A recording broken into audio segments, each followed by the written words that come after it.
तो आइए सुनते हैं मुंशी प्रेमचंद की कहानियों का संग्रह मानसरोवर भाग 6 की और एक कहानी जिसका नाम है अमावस्या की रात्रि। दिवाली की संध्या थी। श्रीनगर के घूरों और खंडहरों के भी भाग्य चमक उठे थे। कस्बे के लड़के और लड़कियां श्वेत थालियों में दीपक लिए मंदिर की ओर जा रही थी। दीपों से उनके मुखारविंद प्रकाशमान थे। प्रत्येक गृह रोशनी से जगमगा रहा था।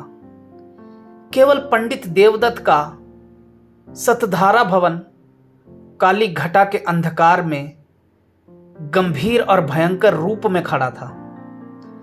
गंभीर इसलिए कि उसे अपनी उन्नति के दिन भूले न थे। भयंकर इसलिए कि यह जगमगाहट मानो उसे चिढ़ा रही थी। एक समय वह था जबकि ईर्ष्या भी उसे देख देख कर हाथ मलती थी, और एक समय यह है जबकि घृणा भी उस पर कटाक्ष करती है। द्वार पर द्वारपाल की जगह अब मदार और एरंड के वृक्ष खड़े थे। दीवान खाने में एक मतंग साढ़ अकड़ता था। ऊपर के घरों में जहां सुंदर रमणियां मनोहर संगीत गाती थी, वहां आज जंगली कबूतरों के मधुर स्वर सुनाई देते थे। किसी अंग्रेजी मदरसे के विद्यार्थी के आचरण की भांति उसकी जड़ें हिल गई थी और उसकी दीवारें किसी विधवा स्त्री के हृदय की भांति विदर्न हो रही थी। पर समय को हम कुछ नहीं कह सकते। समय की निंदा व्यर्थ और भूल है। यह मूर्खता और अदूरदर्शिता का फल था। अमावस्या की रात्रि थी। प्रकाश से पराजित होकर मानो अंधकार ने उसी विशाल भवन में शरण ली थी। पंडित देवदत्त अपने अर्ध अंधकार वाले कमरे में मौन परंतु चिंता में निमग्न थे। आज 1 महीने से उनकी पत्नी गिरिजा की जिंदगी को निर्दयी काल ने खिलवाड़ बना लिया है। पंडित जी दरिद्रता और दुख को भुगतने के लिए तैयार थे। भाग्य का भरोसा उन्हें धैर्य बंधाता था, किंतु यह नई विपत्ति सहन शक्ति से बाहर थी। बेचारे दिन के दिन गिरिजा के सिरहाने बैठे हुए उसके मुरझाए हुए मुख को देखकर कुढ़ते और रोते थे। गिरिजा जब अपने जीवन से निराश होकर रोती तो वह उसे समझाते, गिरिजा रो मत, शीघ्र ही अच्छी हो जाओगी। पंडित देवदत्त के पूर्वजों का कारोबार बहुत विस्तृत था। वे लेन देन किया करते थे। अधिकतर उनके व्यवहार बड़े बड़े चकलेदारों और रजवाड़ों के साथ थे। उस समय ईमान इतना सस्ता नहीं बिकता था। सादे पत्रों पर लाखों की बातें हो जाती थी। मगर सन 57 ईस्वी के बलवे ने कितनी ही रियासतों और राज्यों को मिटा दिया, और उनके साथ तिवारियों का यह अन्न धन पूर्ण परिवार भी मिट्टी में मिल गया। खजाना लूट गया। बही खाते पंसारियों के काम आए। जब कुछ शांति हुई, रियासतें फिर संभली, तो समय पलट चुका था। वचन लेख के अधीन हो रहा था तथा लेख में भी सादे और रंगीन का भेद होने लगा था। जब देवदत्त ने होश संभाला, तब उनके पास इस खंडहर के अतिरिक्त और कोई संपत्ति न थी। अब निर्वाह के लिए कोई उपाय न था। कृषि में परिश्रम और कष्ट था। वाणिज्य के लिए धन और बुद्धि की आवश्यकता थी। विद्या भी ऐसी नहीं थी कि कहीं नौकरी करते। परिवार की प्रतिष्ठा दान लेने में बाधक थी। अस्तु साल में 2-3 बार अपने पुराने व्यवहारियों के घर बिना बुलाए पाहुनों की भांति जाते और कुछ विदाई तथा मार्ग व्यय पाते उसी पर गुजारा करते। पैतृक प्रतिष्ठा का चिन्ह यदि कुछ शेष था तो वह पुरानी चिट्ठी पत्रियों का ढेर तथा हुंडियों का पुलिंदा, जिनकी स्याही भी उनके मंदभागी की भांति फीकी पड़ गई थी। पंडित देवदत्त उन्हें प्राणों से भी अधिक प्रिय समझते। द्वितीया के दिन जब घर घर लक्ष्मी की पूजा होती है, पंडित जी ठाट बाट से इन पुलिंदों की पूजा करते हैं। लक्ष्मी ना सही, लक्ष्मी का स्मारक चिन्ह ही सही। दूज का दिन पंडित जी के प्रतिष्ठा के श्रद्धा का दिन था। इसे चाहे विडंबना कहो चाहे मूर्खता, परंतु श्रीमान पंडित महाशय को उन पत्रों पर बड़ा अभिमान था। जब गांव में कोई विवाद छिड़ जाता तो यह सड़े गले कागजों की सेना ही बहुत काम कर जाती और प्रतिवादी शत्रु को हार माननी पड़ती।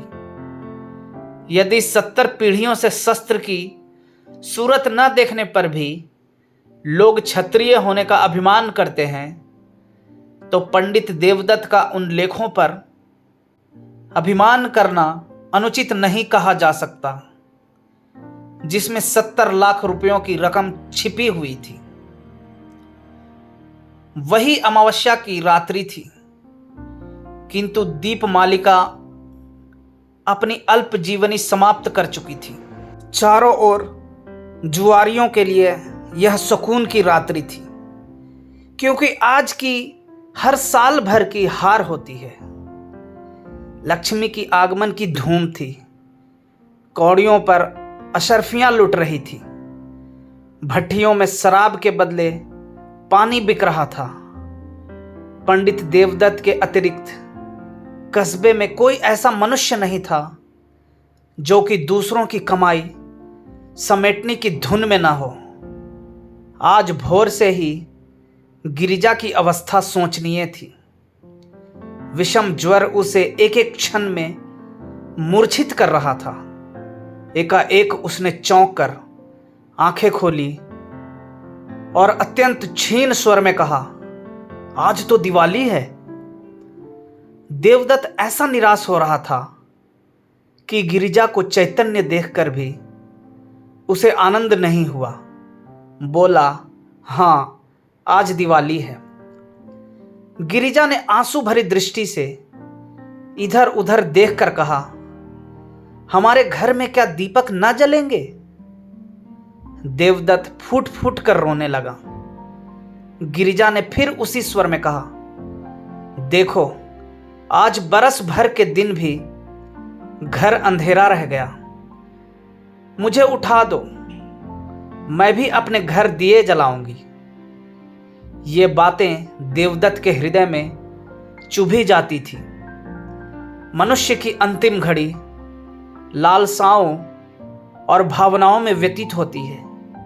इस नगर में लाला शंकरदास अच्छे प्रसिद्ध वैद्य थे। अपने प्राण संजीवन औषधालय में दवाओं के स्थान पर छापने का प्रेस रखे हुए थे। दवाइयां कम बनती थी, इश्तिहार अधिक प्रकाशित होते थे। वे कहा करते थे कि बीमारी केवल रईसों का ढकोसला है और पॉलिटिकल इकोनॉमी के,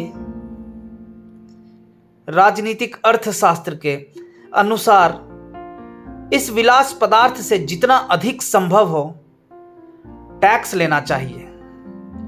यदि कोई निर्धन है तो हो, यदि कोई मरता है तो मरे। उसे क्या अधिकार है कि बीमार पड़े और मुफ्त में दवा कराए? भारतवर्ष की यह दशा अधिकतर मुफ्त दवा कराने से हुई है। इसने मनुष्यों को असावधान और बलहीन बना दिया है।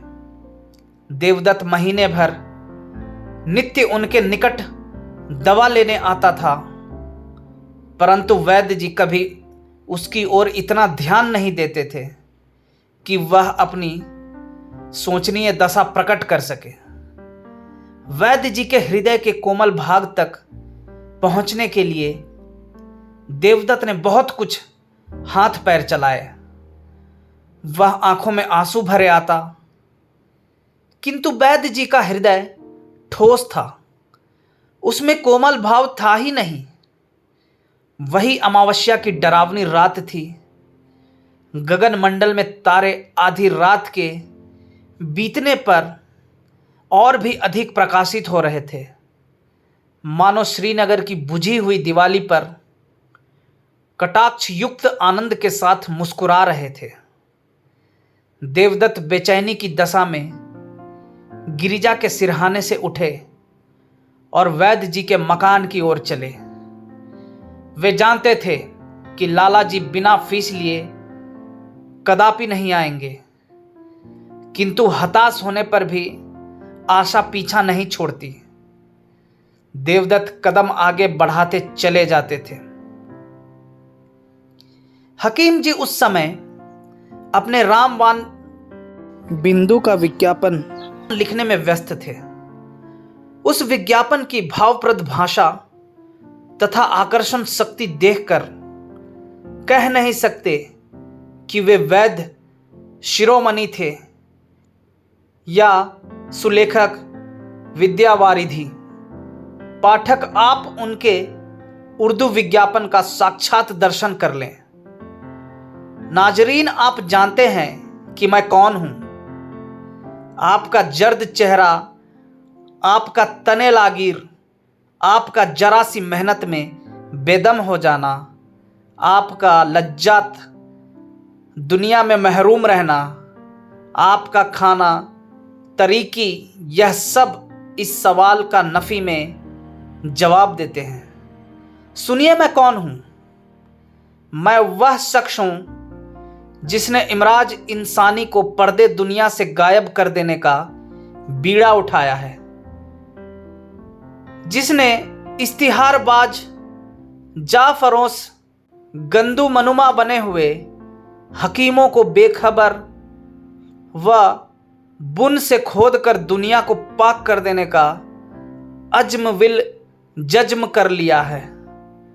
मैं वह हैरत अंगेज इंसान ज़ईफ़ उल बयान हूँ जो नासाद को दिलसाद, नामुराद को बामुराद, भगोड़े को दिलेर, गीदड़ को शेर बनाता है।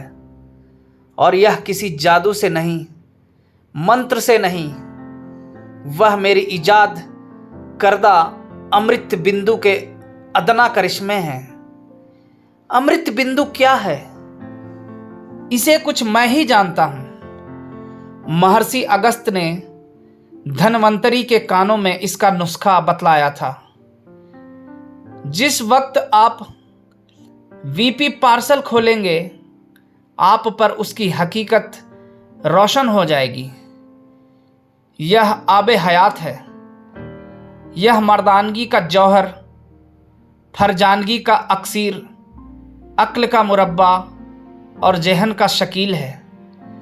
अगर वर्षों की मुशायराबाजी ने भी आपको शायर नहीं बनाया, अगर शबे रोज के रटंत पर भी आप इम्तिहान में कामयाब नहीं हो सके, अगर दल्लालों की खुशामद और मुवक्किलों की नाज बर्दारी के बावजूद भी आप अहाते अदालत में भूखे कुत्ते की तरह चक्कर लगाते फिरते हैं, अगर आप गला फाड़ फाड़ चीखने, मेज पर हाथ पैर पटकने पर भी अपनी तकरीर से कोई असर पैदा नहीं कर सकते, तो आप अमृत बिंदु का इस्तेमाल कीजिए। इसका सबसे बड़ा फायदा, जो पहले ही दिन मालूम हो जाएगा, यह है कि आपकी आंखें खुल जाएंगी और आप फिर कभी इश्तिहारबाज हकीमों के दाम फरेब में न फंसेंगे। वैद्य जी इस विज्ञापन को समाप्त कर उच्च स्वर से पढ़ रहे थे। उनके नेत्रों में उचित अभिमान और आशा झलक रही थी कि इतने में देवदत्त ने बाहर से आवाज दी, वैद्य जी बहुत खुश हुए। रात के समय उनकी फीस दुगनी थी। लालटेन लिए बाहर निकले तो देवदत्त रोता हुआ उनके पैरों से लिपट गया और बोला, वैद्य जी, इस समय मुझ पर दया कीजिए। गिरिजा अब कोई शायद की पाहुनी है, अब आप ही उसे बचा सकते हैं। यूं तो मेरे भाग्य में जो लिखा है वही होगा, किंतु इस समय तनिक चलकर आप देख लें तो मेरे दिल का दाह मिट जाएगा।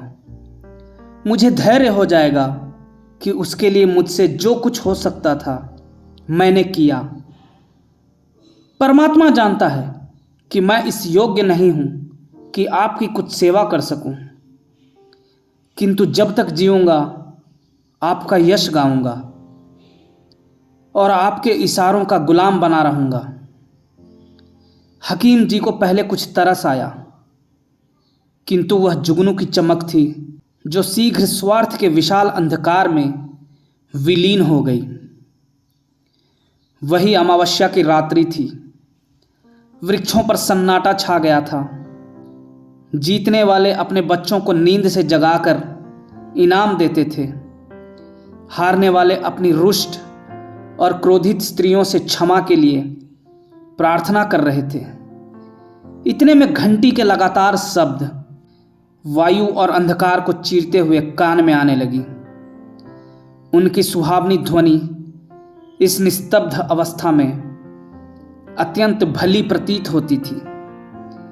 यह शब्द समीप हो गए और अंत में पंडित देवदत्त के समीप आकर उस खंडहर में डूब गए। पंडित जी उस समय निराशा के अथाह समुद्र में गोते खा रहे थे। शोक में इस योग्य भी नहीं थे कि प्राणों से भी अधिक प्यारी गिरिजा का दवा दर्पण कर सके। क्या करें, इस निष्ठुर वैद्य को यहां कैसे लाए? जालिम, मैं सारी उम्र तेरी गुलामी करता, तेरे इश्तिहार छापता, तेरी दवाइयां कूटता। आज पंडित जी को यह ज्ञात हुआ है कि 70 लाख की चिट्ठी पत्रियां इतनी कौड़ियों के मोल भी नहीं। पैतृक प्रतिष्ठा का अहंकार अब आंखों से दूर हो गया। उन्होंने उस मखमली थैले को संदूक से बाहर निकाला और उन चिट्ठी पत्रियों को, जो बाप दादों की कमाई का शेषांश थी और प्रतिष्ठा की भांति जिनकी रक्षा की जाती थी, एक एक करके दिया को अर्पण करने लगे। जिस तरह सुख और आनंद से पालित शरीर चिता की भेंट हो जाती है, उसी प्रकार वह कागजी पुतलियां भी उस प्रज्वलित दिया के धधकते हुए मुंह का ग्रास बनती थी। इतने में किसी ने बाहर से पंडित जी को पुकारा। उन्होंने चौंक कर सिर उठाया। वे नींद से अंधेरे में टटोलते हुए दरवाजे तक आए। देखा कि कई आदमी हाथ में मशाल लिए हुए खड़े हैं और एक हाथी अपने सूंड से उन एरंड के वृक्षों को उखाड़ रहा है जो द्वार पर द्वारपालों की भांति खड़े थे। हाथी पर एक सुंदर युवक बैठा है जिसके सिर पर केसरिया रंग की रेशमी पाग है। माथे पर अर्धचंद्राकार चंदन भाले की तरह तनी हुई नोकदार मूछें, मुखारविंद से प्रभाव और प्रकाश टपकता हुआ कोई सरदार मालूम पड़ता था। उसका कलीदार अंगरखा और चुनावदार पैजामा, कमर में लटकती हुई तलवार और गर्दन में सुनहरे कंठे और जंजीर उसके सजीले शरीर पर अत्यंत शोभा पा रहे थे। पंडित जी को देखते ही उसने रकाब पर पैर रखा और नीचे उतरकर उनकी वंदना की। उसके इस विनीत भाव से कुछ लज्जित होकर पंडित जी बोले, आपका आगमन कहां से हुआ? नवयुवक ने बड़े नम्र शब्दों में जवाब दिया। उसके चेहरे से भलमनसाहत बरसती थी। मैं आपका पुराना सेवक हूं। दास का घर राजनगर है। मैं वहां का जागीरदार हूं। मेरे पूर्वजों पर आपके पूर्वजों ने बड़े अनुग्रह किए हैं। मेरी इस समय जो कुछ प्रतिष्ठा तथा संपदा है, सब आपके पूर्वजों की कृपा और दया का परिणाम है। मैंने अपने अनेक स्वजनों से आपका नाम सुना था और मुझे बहुत दिनों से आपके दर्शनों की आकांक्षा थी। आज वह सुअवसर भी मिल गया। अब मेरा जन्म सफल हुआ। पंडित देवदत्त की आंखों में आंसू भर आए। पैतृक प्रतिष्ठा का अभिमान उनके हृदय का कोमल भाग था। वह दीनता जो उनके मुख पर छाई हुई थी, थोड़ी देर के लिए विदा हो गई। वे गंभीर भाव धारण करके बोले, यह आपका अनुग्रह है जो ऐसा कहते हैं, नहीं तो मुझ जैसे कपूत में तो इतनी भी योग्यता नहीं है जो अपने को उन लोगों की संतति कह सकूं। इतने में नौकरों ने आंगन में फर्श बिछा दिया। दोनों आदमी उस पर बैठे और बातें होने लगी। वे बातें जिनका प्रत्येक शब्द पंडित जी के मुख को इस तरह प्रफुल्लित कर रहा था जिस तरह प्रातःकाल की वायु फूलों को खिला देती है। पंडित जी के पितामह ने नवयुवक ठाकुर के पितामह को 25,000 रुपये कर्ज दिए थे। ठाकुर अब गया में जाकर अपने पूर्वजों का श्राद्ध करना चाहता था, इसलिए जरूरी था कि उसके जिम्मे जो कुछ ऋण हो उसकी एक एक कौड़ी चुका दी जाए। ठाकुर को पुराने बही खाते में यह ऋण दिखाई दिया। 25 के अब 75,000 हो चुके। वही ऋण चुका देने के लिए ठाकुर आया था। धर्म ही वह शक्ति है जो अंतःकरण में ओजस्वी विचारों को पैदा करती है। हाँ, इस विचार को कार्य में लाने के लिए पवित्र और बलवान आत्मा की आवश्यकता है, नहीं तो वे ही विचार क्रूर और पापमय हो जाते हैं। अंत में ठाकुर ने कहा, आपके पास तो वे चिट्ठियां होंगी। देवदत्त का दिल बैठ गया। वे संभल कर बोले, संभवतः हो, कुछ कह नहीं सकते। ठाकुर ने लापरवाही से कहा, ढूंढिए, यदि मिल जाए तो हम लेते जाएंगे। पंडित देवदत्त उठे, लेकिन हृदय ठंडा हो रहा था। शंका होने लगी कि कहीं भाग्य हरे बाग न दिखा रहा हो। कौन जाने वह पुर्जा जलकर राख हो गया या नहीं। यदि न मिला तो रुपए कौन देता है। शोक की दूध का प्याला सामने आकर हाथ से छूटा जाता है। हे भगवान, वह पत्री मिल जाए। हमने अनेक कष्ट पाए हैं, अब हम पर दया करो। इस प्रकार आशा और निराशा की दशा में देवदत्त भीतर गए और दिया के टिमटिमाते हुए प्रकाश में बचे हुए पत्रों को उलट पुलट कर देखने लगे। वे उछल पड़े और उमंग में भरे हुए पागलों की भांति आनंद की अवस्था में 2-3 बार कूदे। तब दौड़कर गिरिजा को गले से लगा लिया और बोले, प्यारी, यदि ईश्वर ने चाहा तो तू अब बच जाएगी। उन्मत्तता में उन्हें एकदम यह नहीं जान पड़ा कि गिरिजा अब नहीं है, केवल उसकी लोथ है।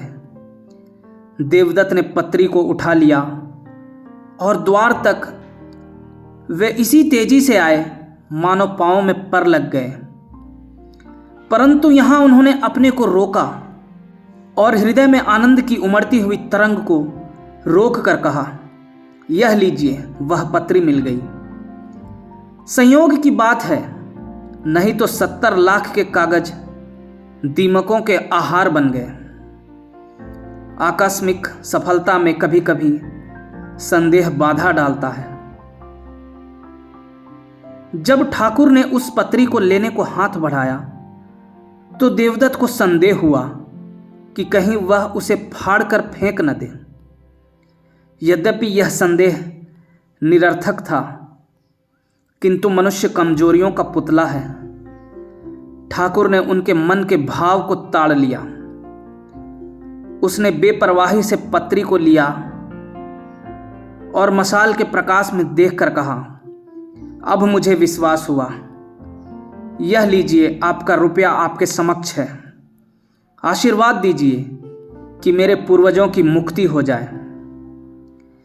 यह कहकर उसने अपनी कमर से एक थैला निकाला और उसमें से 1,000 के 75 नोट निकालकर देवदत्त को दे दिए। पंडित जी का हृदय बड़े वेग से धड़क रहा था। नाड़ी तीव्र गति से कूद रही थी। उन्होंने चारों ओर चौकन्नी दृष्टि से देखा कि कहीं कोई दूसरा तो नहीं खड़ा है, और तब कांपते हुए हाथों से नोटों को ले लिया। अपनी उच्चता प्रकट करने की व्यर्थ चेष्टा में उन्होंने नोटों की गणना भी नहीं की।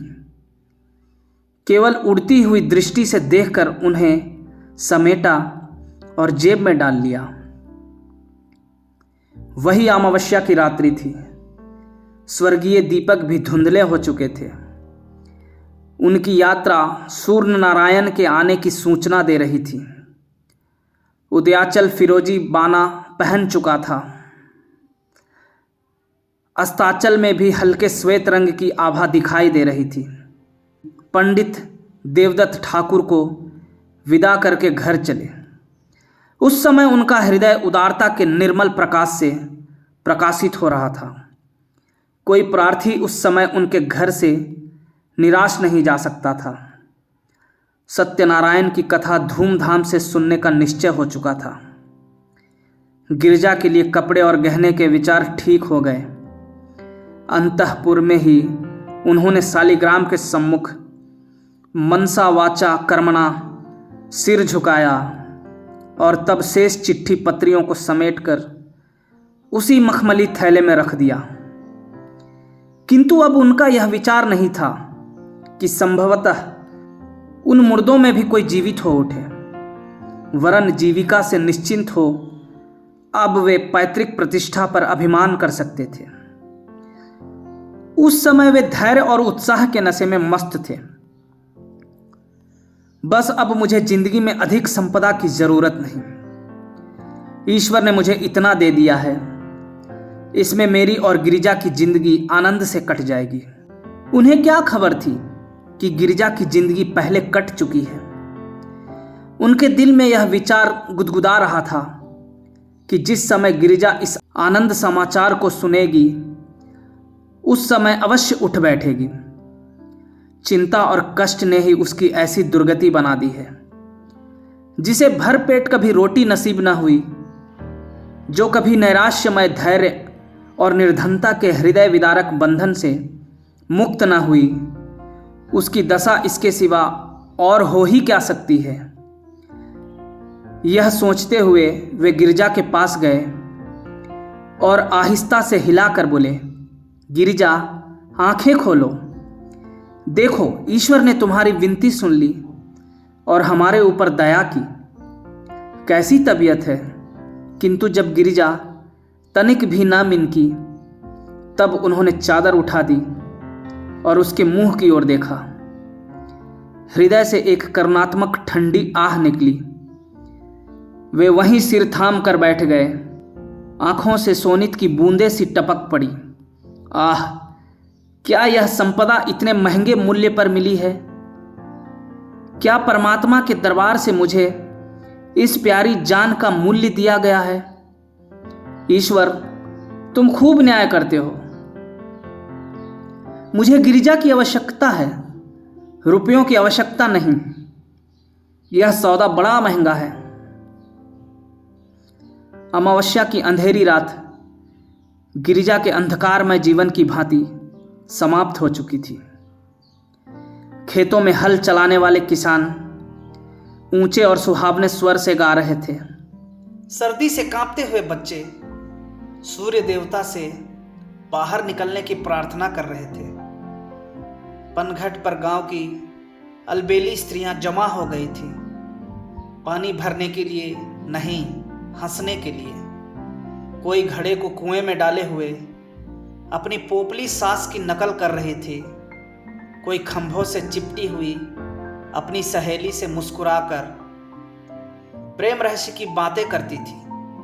बूढ़ी स्त्रियां पोतों को गोद में लिए अपनी बहुओं को कोस रही थी कि घंटे भर हुए अब तक कुएं से नहीं लौटी। किंतु राजवैद्य लाला शंकर दास अभी तक मीठी नींद ले रहे थे। खांसते हुए बच्चे और कराहते हुए बूढ़े उनके औषधालय के द्वार पर जमा हो चले थे। उस भीड़ भब्बड़ से कुछ दूर पर 2-3 सुंदर किंतु मुरझाए हुए नवयुवक टहल रहे थे और वैद्य जी से एकांत में कुछ बातें किया चाहते थे। इतने में पंडित देवदत्त नंगे सिर, नंगे बदन, लाल आंखें, डरावनी सूरत, कागज का एक पुलिंदा लिए दौड़ते हुए आए और औषधालय के द्वार पर इतने जोर से हाँक लगाने लगे कि वैद्य जी चौंक पड़े और कहार को पुकार कर बोले कि दरवाजा खोल दे। कहार महात्मा बड़ी रात गए किसी बिरादरी की पंचायत से लौटे थे। उन्हें दीर्घ निद्रा का रोग था, जो वैद्य जी के लगातार भाषण और फटकार की औषधियों से भी कम न होता था। आप ऐंठते हुए उठे और किवाड़ खोलकर हुक्का चिलम की चिंता में आग ढूंढने चले गए। हकीम जी उठने की चेष्टा कर रहे थे कि सहसा देवदत्त उनके सम्मुख जाकर खड़े हो गए और नोटों का पुलिंदा उनके आगे पटक कर बोले, वैद्य जी, ये 75,000 के नोट है। यह आपका पुरस्कार और आपकी फीस है। आप चलकर गिरिजा को देख लीजिए और ऐसा कुछ कीजिए कि वह केवल एक बार आंखें खोल दे। यह उसकी एक दृष्टि पर न्यौछावर है, केवल एक दृष्टि पर। आपको रुपए मनुष्य की जान से प्यारे हैं, वे आपके समक्ष हैं। मुझे गिरिजा की एक चितवन इन रुपयों से कई गुनी प्यारी है। वैद्य जी ने लज्जामय सहानुभूति से देवदत्त की ओर देखा और केवल इतना कहा, मुझे अत्यंत शोक है, सदैव के लिए तुम्हारा अपराधी हूं, किंतु तुमने मुझे शिक्षा दे दी। ईश्वर ने चाहा तो ऐसी भूल कदापि न होगी। मुझे शोक है, सचमुच है। ये बातें वैद्य जी के अंतःकरण से निकली थी। धन्यवाद।